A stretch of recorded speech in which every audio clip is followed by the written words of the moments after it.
ఇంకో ఇవైతే బీర గింజలు, ఇవి కూడా పెట్టి చూద్దాం. రెండు వేస్తున్నా. మొత్తం అయితే ఒక 4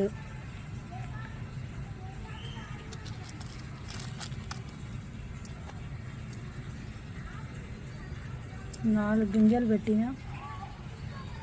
చూద్దాం మరి వస్తాయని చెప్పిండు ఆయన అయితే.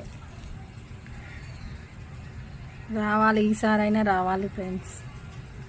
ఈరోజైతే వర్షం కూడా పడుతుంది, ముసురు. ఇంకో ఇవి కాకర గింజలు. మట్టి మంచిగా రెడీ అయ్యి ఉంది.